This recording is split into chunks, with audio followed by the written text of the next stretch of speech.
Jesse, I'm reading your Tuesday National Post article, Laissez-Faire in Your Palm, Jesse Kline on the emerging technologies that are reducing government stranglehold on the economy. Can you tell me about these technologies? Like, what's Uber? What's B&B?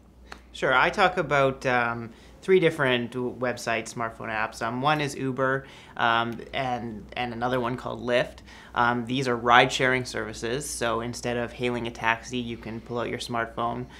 You can say that you want to ride. The company will then send a driver. It'll show you exactly who that is. It'll let you pay them on your smartphone, and it'll show you exactly how they're going from point A to point B. Airbnb is a service for house sharing. It allows people to rent out rooms, to rent out their place when they're away on vacation, or if they're running a small bed and breakfast, they can rent out places as well. The other one I talk about is Silk Road and underground. Wait on Silk Road. I'm going to ask you about that. Sure. But the question I want to ask next is, how do these technologies challenge government regulators? So the hotel and the taxi cab industry are two of the most heavily regulated industries in the world. And part of the problem is that, tourists come in, they go to the airport, they want to know that they get in a cab, the guy isn't going to charge them 3 times the market rate, he isn't going to kidnap them or something like that, which happens all the time in the third world. The same thing when a tourist goes to a hotel, they want to know that it's going to be safe, it's going to be clean.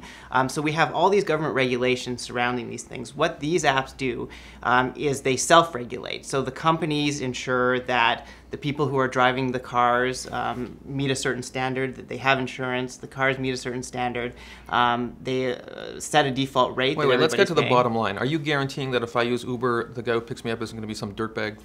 There's no guarantee that he's not going to be some dirtbag, but Uber does, they interview the drivers, and there is a system on the website where you can share information about them. Okay, fine. I know from watching a recent episode of The Good Wife that Silk Road, which is one of the apps you talk about, they sell all kinds of stuff like drugs and other nefarious things.